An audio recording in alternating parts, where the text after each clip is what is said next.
Hello Internet. So today I've decided to do something a little bit different. So some of you may or may not know I am a model. That's one of the things I do. I've been doing it since I was 18, part-time. If you follow my Instagram or my Facebook page, you'll see a lot of the photos there, so you might have seen some of the photos. And yeah, I've done quite a lot of different styles of modelling throughout my career, I guess. I've done fashion, lingerie, commercial, pin-up, like hair and beauty, bit of catwalk, stock, which is another story entirely. But a few months ago I got the chance to do something a little bit different. I did a gender bending shoot. So they made me up to look quite male, and they also made me up to look very feminine, so there was kind of a contrast there, which was really cool. And I really enjoyed it, not only as a chance to do something that I'd never done before as a model, but also because I'm a queer woman, so gender identity is something that I'm pretty interested in. I explore it kind of in my own presentation sometimes, and who doesn't like dressing up? Me. I really like dressing up, so I enjoyed it. And the photos came out really well. It was a really great team, and they were kind enough to let me do a bit of filming during the shoot.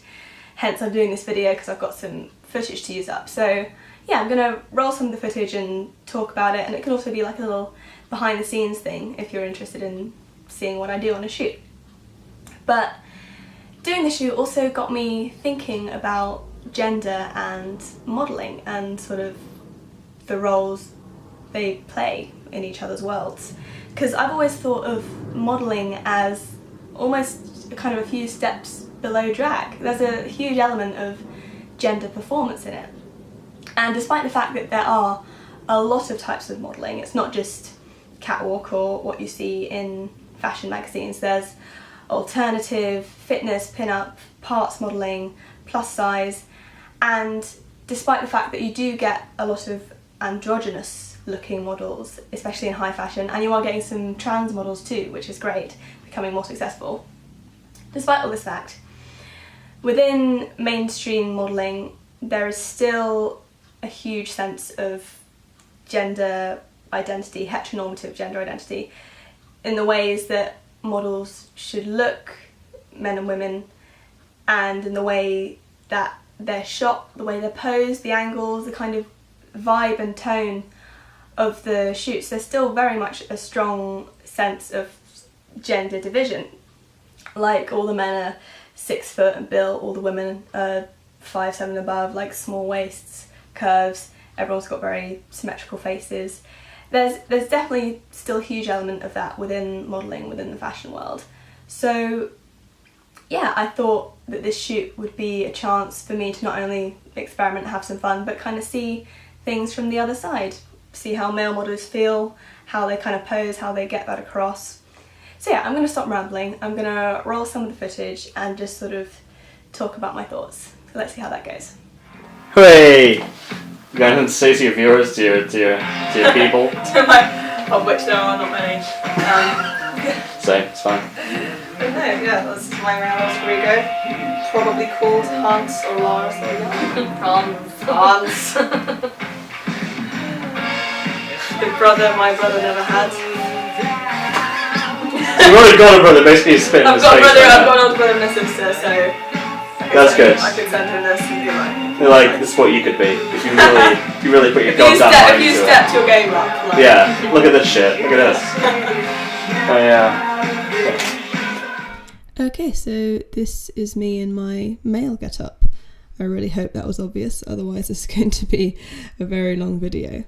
So I felt a little bit awkward at first. This isn't what I'm used to in terms of doing shoots, especially having my hair so off my face like this. I'm not the biggest fan of my own forehead, but I got used to it, and I think, as you can tell in the video, I kind of get quite into it.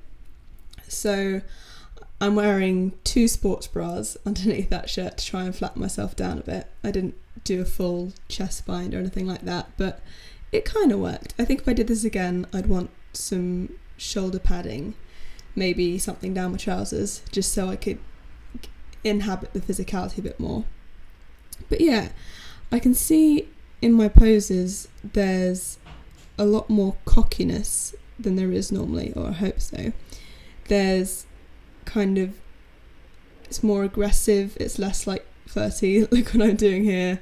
Like, I think that's true of a lot of male modelling. They kind of want you to go for studly aggression, a bit cocky.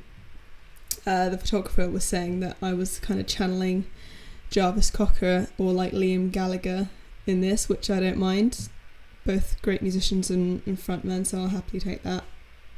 I don't think I could quite pull off a whole macho man thing, so I'm just kind of going for as best I can.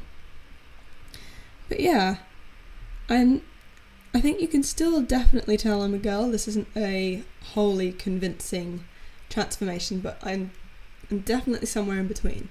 By the way, the makeup done by Sophie is great. It looks great on camera. In real life though, I just looked so haggard and tired because there was so much shadow on my face, around my jawline, to make me look I'd had kind of sleepless nights. I'll put up a photo of it at the end or something. I just looked so bad. Oh, here I am doing like a 90s menswear commercial, like Joey Donna in 10 Things I Hate About You. Also, my photographer Jamie sometimes had some quite interesting directions for me, which I'll show you a clip of now. Okay, you gotta channel a sea captain for a second, like really like the sea. She's the highest mistress. I don't know, like just kind of like, that's why I was like, you look through like male fashion like magazines like menswear spreads or something like that. Like there's always like, you got like a variety of things. You got this kind of thing, the laddish thing, or you got like sea captain, and that's the two very common options that are the thing at the minute.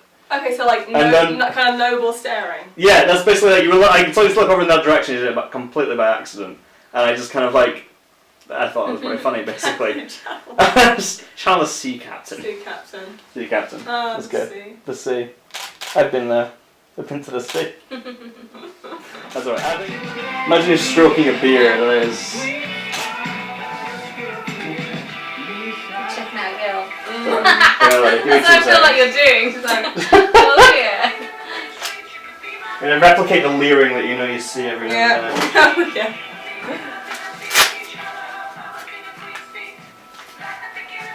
Oh, so like the teeth kiss, like, oh.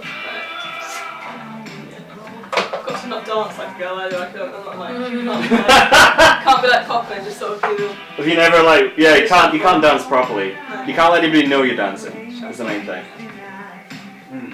Speaking of dancing, there is often quite a lot of waiting around involved in shoots while sets and lights are changed. So, you know, if there's some good music playing, I'll often maybe have a little dance, or in this case, full-on dance and lip syncing to Little Mix.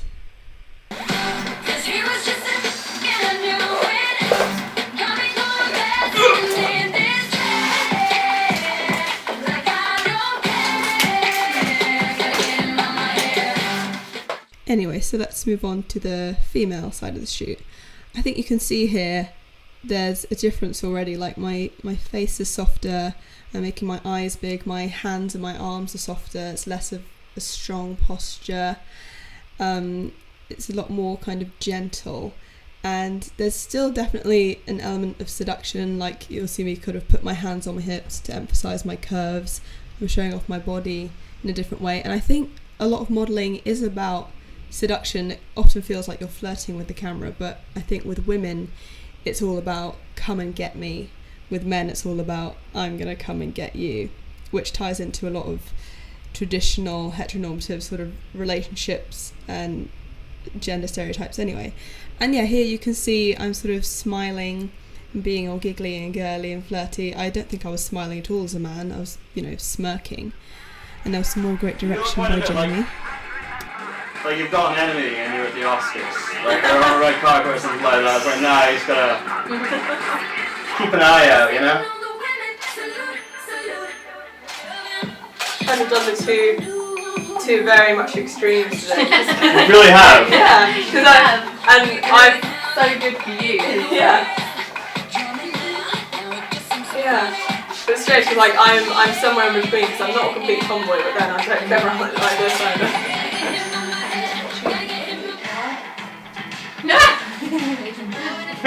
It looks like Fantastic. it looks like you found me off the street. Yeah. And then made me over. Like in this Zealand when we found her. He was like, "Is that the same person?" As soon as we found her on the street at 6 a.m. this morning, and we decided to go. And I was like, "She's really pretty without makeup. I had to make her look really tired." So yeah, that was my shoot, and I think looking at the footage here side by side, you can really tell the difference sort of in my body and my face. At least I hope you can, or I'm not doing my job properly. But yeah, this was super interesting for me, getting into a different character. And if you guys have any thoughts about modelling, gender, anything related to this that I might be interested in, leave them in the comments, let me know. And yeah, thank you for watching. Here are some of the end results from the shoot. They came out really nicely. Thank you to Jamie and Sophie and, you know, anyone who made this possible. They're really cool photos, I thought. And yeah, see you next time. There's still a little mix. It is. This is good, I like this. I'm right with this. Solid girl band. They really are. I'm so glad they made it big. Like, Yeah, and there's just not many girl bands. no. No, they're not a thing anymore.